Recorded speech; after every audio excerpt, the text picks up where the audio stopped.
Like I was saying, Jimmy's great, and in that he was very loyal. Like I said, I did half a dozen or so videos, and then his other friend Richard Rains, I believe, he directed Uh, the monkey one. What is that? I can't see.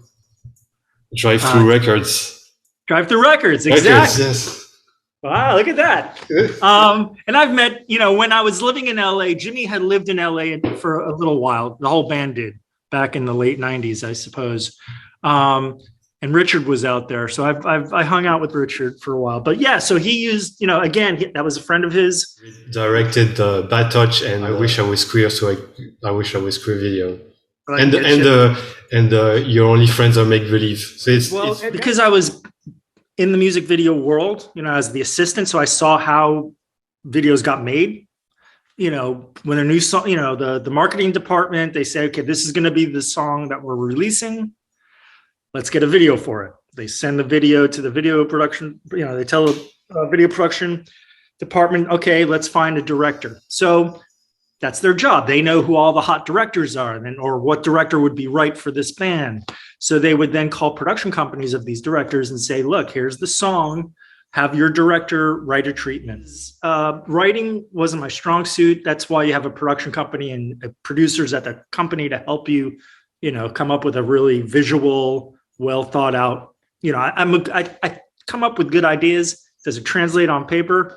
That's where I would normally need the help. But, we would have 6, maybe 10 even directors writing for these videos. Unless you have, a really good relationship, that's probably a lot of these first-time directors who will do a video for like $50,000 budget. And the lower budgets were usually like 50 to 75,000. Now 50 to 75,000 is probably good. They were doing videos for like $20,000 budgets. Back, Napster came about before it became mainstream with Spotify and Apple Music. Downloading these music really hurt the industry. You probably know that a little bit. And it reflected in the budgets for the videos. They were like, well, we can't spend, because even a mid-range, like at least I think the biggest budget I did for the Bloodhound gang was for Mope. Oh, yes. I think that was like a $300,000 budget. That was like, and it's like, wow, we can shoot for 2 days. Everything was a 1-day shoot. I got, it was like 50,000, then we had 75, and then a few of them for like 100, 150, or, as it progressed, and then it got up to 300,000. And then, they were done with videos for that album. And then, of course, Bloodhound Gang waits 10 years before putting out another album. So it's like, come on, I need work. But I also got to know the band really well. They put out I don't know if you're familiar with the One Fear Beer. I think that was the name of their documentary. Yes. I have a question about that documentary later. Okay. So yeah, but that just because I was getting around where Jimmy wasn't really prolific with his output. And that video, the home video, literally, I think it took like 4 years to like finish because he was so meticulous about the edits. And then eventually adding stuff, he would find material, take out material. But when it was done, I was like, I don't believe this is actually done. It was just I didn't think it was ever going to be finished.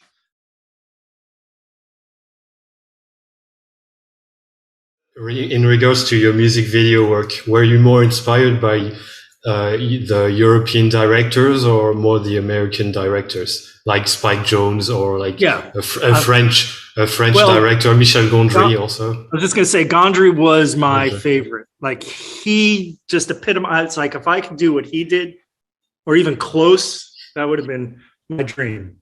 I think you were not that far. Like when you look at videos, his mind, I mean, some of his videos, Spike Jonze, both. It's funny you say those are the two guys for sure. Where it is, but I have a set. They came out with this DVD collection, I don't know, about 15 years ago or so. It's called, I think, Music Video Series. And it was like 10 DVDs, one of like Michel Gondry, Spike Jonze. It just had compilation of all their videos at the time. Also back then, I'm just trying to think, like contemporaries at the same time. There was Mark Webb. I don't know if you're familiar with that director. He was doing a lot of good work. There was also Mark Klasfeld, who did Chemical. One of my favorite videos from him is, I believe he did I'm Okay or I'm Not Okay by Chemical Romance. Yes. Yeah. I felt like me and him kind of like were vying for a lot of the same videos when I was writing. Not that I knew who I was competing against. Now, obviously, because I had ties with Universal Records, I had a little bit of insight. It's like, who am I competing against? You know, I was always taken by him because he had a artist's touch. Like all his videos, if you look back, were just beautiful. He did, and I'm like, and so that wasn't my strong suit. And I would look at some of his videos, and I'm like, God, these videos are so beautiful. That's not, you know, my forte. I'm more of a narrative storyteller, comedy thing. That was more my vibe. If anything, like more of like a, you know, like a Spike Jonze. I can't be in that same world, but that vibe. Because from there they had Godsmack. I did the Godsmack live video. Whatever. I'm like, what was my video? And then I did them. I worked with Three Doors Down a lot in the beginning. I did their EPKs. I did. I came very close to getting Kryptonite, but didn't get it. The music video. Yeah. Oh, wow. Yeah, it's funny because like some of the videos I wrote for were actually, because you never know if a song's going to be a big song. You know, I've done these videos that no one's, you know, who's this band, right? You don't know if it's going to be a breakout artist. I mean, I guess one of my most popular videos was the Afroman video because I got hot. Yeah. So from time to time, especially in Florida, where nobody knows anything about production, you know, especially because I'm an older guy, kids from the late 90s, early 2000s, if it comes up in conversation, they're like, what? You did that video? So it's kind of fun. And that was a fun video. Yeah. But it was, again, always very challenging. And to do music videos on a low budget, it's tough because even with a $50,000, $75,000, even $100,000 video, sometimes it's only a one-day shoot. You know, if you get 2 days, it's like, wow, 2 days, I could do so much more. So you really got to think smart location wise. You know, you can't, you know, if it's effects heavy, you got to, you know, schedule in the time. Can we do this? You know, and look, as a PA, I remember working on a video, literally. I mean, it's so illegal that it happened. It was a 24-hour shoot, 23 hours, because as a PA, I would get there an hour early, or then afterwards I'm wrapping out. You know, maybe it was a 22-hour physical shoot. It was, oh my God, Cameo. Do you know the band Cameo? Word Up. No, I don't think I know that. It's, okay. It was like a pop, like an R&B pop band, but I forget the name of the song. That was their big hit. But that video was crazy. So, you know, Sam Baer, by the way, also did Nirvana's big one. Yeah, the Smells Like Teen Spirit. Teen Spirit. And I actually, one of the first videos I worked on as a production assistant when I came out to LA was for Pat Benatar that Sam Baer directed. Now, this is when I was a PA, and I remember I had to take some footage to his house, you know, before the shoot. And I went to his place in Venice, and I was like, I already knew who he was. He had already done Smells Like. So as a kid, you know, I was just like, whoa, this guy's, it was very cool. I was very starstruck, you know, for a director. Again, because these artists and these productions, they only have a day. So that's why, you know, I tip my hat to some of these really low budget videos because again, in the early 2000s, that's part of why I got out of it also, because the videos I was being offered, you know, there were $20,000, $10,000 budgets. I'm like, what can you do for $10,000? Now, unless you're somebody who can do everything and be like, all right, you don't have to pay me, but I'll do an effects heavy video. Sure, if it's just a straight performance, that's easy. But to get creative, it's tricky. Yeah, so that's why I kind of like phased out, because it, you know, it wasn't financially worth it. You know, you put a lot of work and you don't get paid. You know, you do a lot of research. I bought like, you know, a lot of my inspiration, what I would do is I would go to, what was the bookstore? It was an art, it was a bookstore that featured artists and interior design. It was just all artistic books down in Santa Monica, I think it was. But anyway, I would go there and I literally would just spend the afternoon looking through books and try to, you know, and get inspired by, like, I would get inspired. I'm like, there's a look I want. It's not going to be a narrative. I want to create this world. And then I was saying all the work that goes into it, you know, I don't know how directors do it these days, but I know it's progressed. Back in the day, it was just the written word.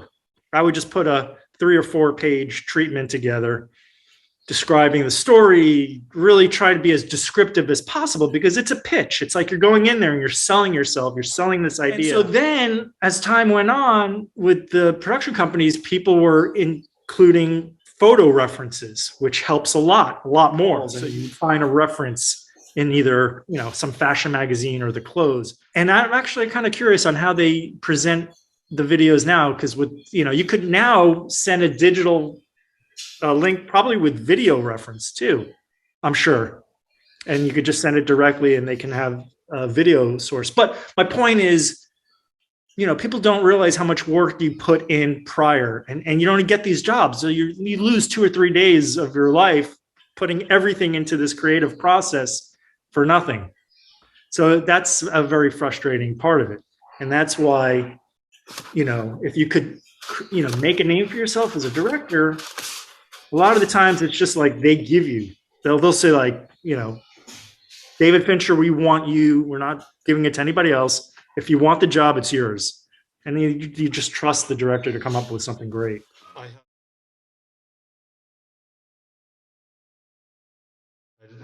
So in 2000, you created ThinkFast Productions. What was the inspiration behind the name of your company and what exactly does your company do? When I kind of phased out of the directing, I started producing for, like, you know, some of the music videos. I ended up just producing myself.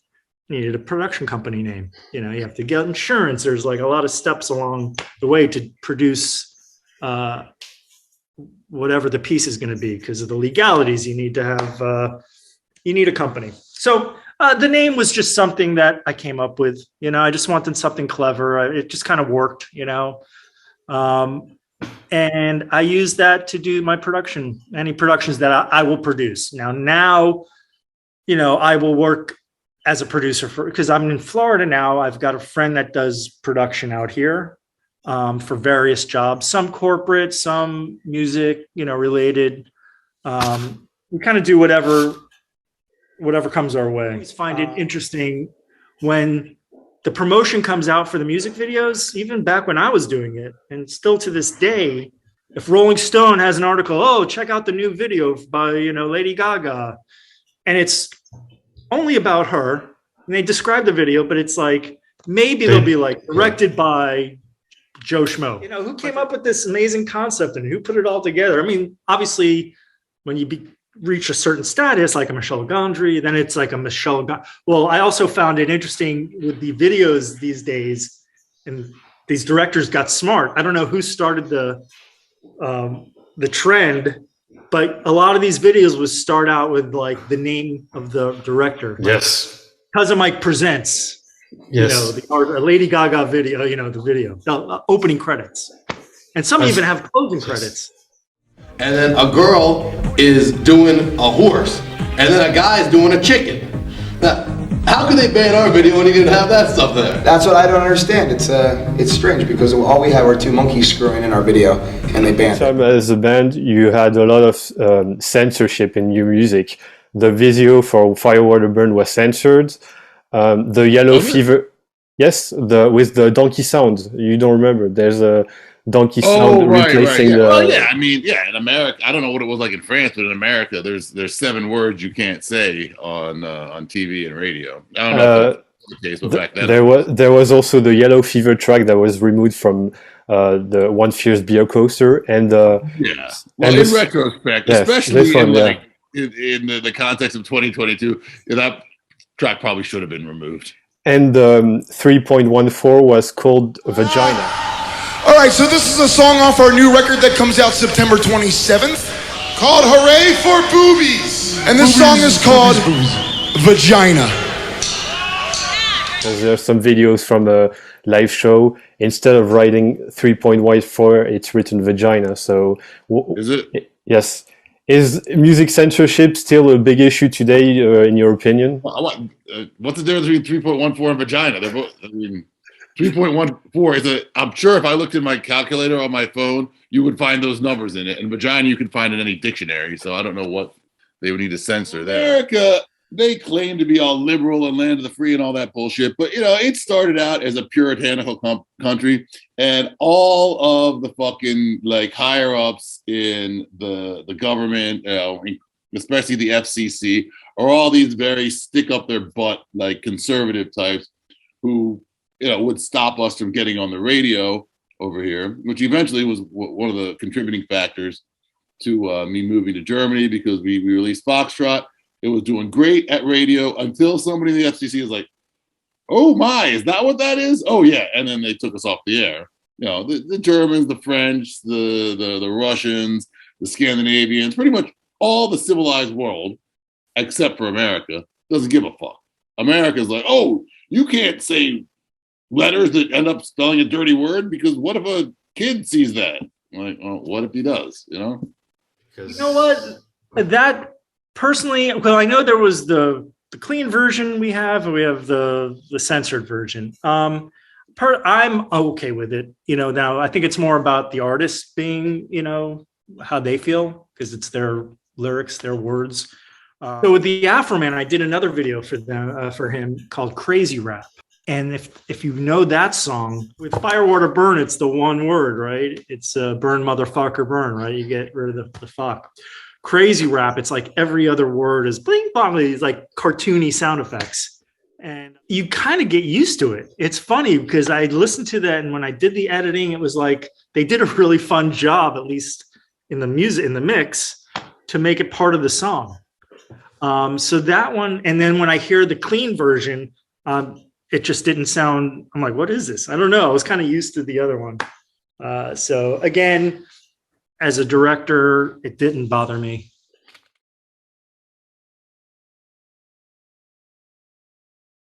The first drummer we had, I don't know if he was still around by then. He probably was, with this little, with this kid who was 17 when we started, and he was stoned the entire time. Reefer Madness, y'all.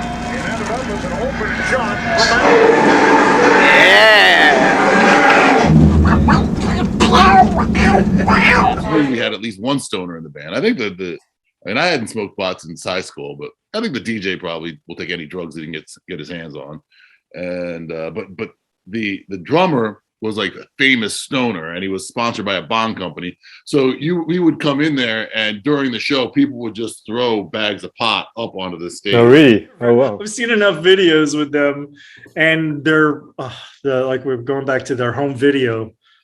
All the hijinks that they pulled off camera, and they shot a lot of video. Whatever they were using VHS back in the day. Mikey, the drummer, the little kid. Spanky G, yes. Spanky G. Spanky G. The poor kid. When I was I don't even know if we used everything in that video, but they just tortured that poor little guy, especially Jared. Jared's 3, all muscle, and he just I'm a huge fan, obviously, with Roddy Piper of Golden Age, and the 90s was okay. Attitude, they had 1 or 2 good guys, and for me, after that, it's all downhill. Now it sucks. I can't even watch it anymore. It's too PG. Yeah, it's not entertaining to watch. It's the same thing over and over again. Horrible acting. They're not developmental in that they don't want to make anyone famous. Now their most famous guys are, I think, John Cena, The Rock sometimes, the guys from The Shield like Roman Reigns and Seth Rogen, who suck. I have a tough time. Watching it. But I always thought that he was the good drummer.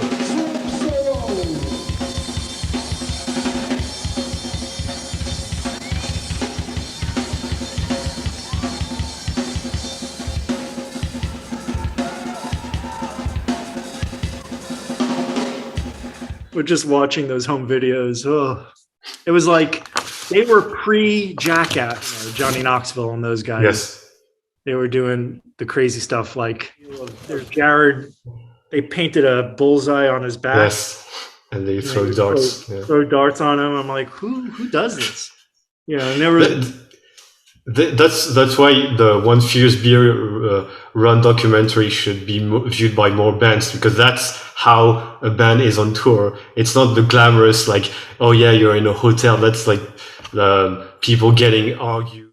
Fuck you! Shut the fuck up! Fuck you! Fuck you! I'll kick your ass! You're fucking sick! Come on! I think in the end, Jimmy made every call. I was like, just give me the footage. I'll make it presentable.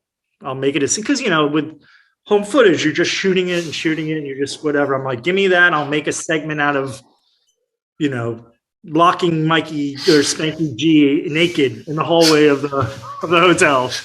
You know, Jimmy is so hands-on, and he saves everything from any event, any concert, any video. He'll want all the outtakes. He'll want all the footage. He'll want, you know, he's a collector. He's an archivist. That's the word. There you go. Archivist, yeah. And then, you know, with that video, I think really, again, as far as the edit was concerned on who made what, you know, who made the cut, who didn't make the cut, that was probably, you know, because you'd have to get clearance. People have to sign off. You can use my appearance, right? So maybe that had part of to do with being in the piece or not.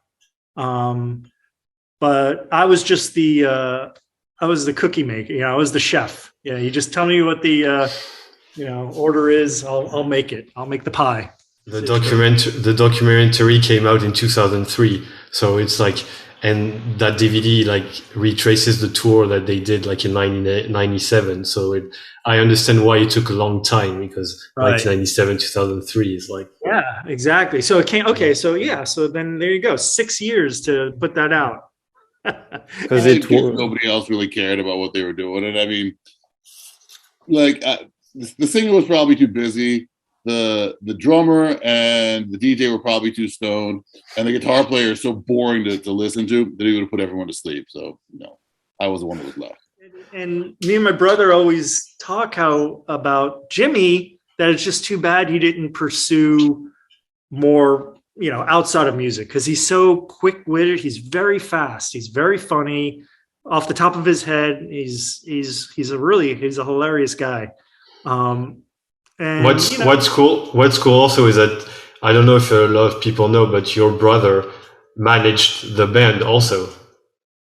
Oh yeah, yeah. He was the artist manager, because we see him in the documentary. Oh yeah. No, yeah. And he's still very. He considers, you know, Brett, my brother, considers Jimmy one of his closest friends to this day, and so, you know, like I was saying, I still stay in touch with him. We're always sending funny little memes and gifs and jokes on a text message. Kind of a family affair, you know. My cousins signed the band. My brother just got out of college. They were like, manage the band. And then Brett's like, okay, sure. He's never managed before. You know, that was his first foray into the music world, you know, as far as management.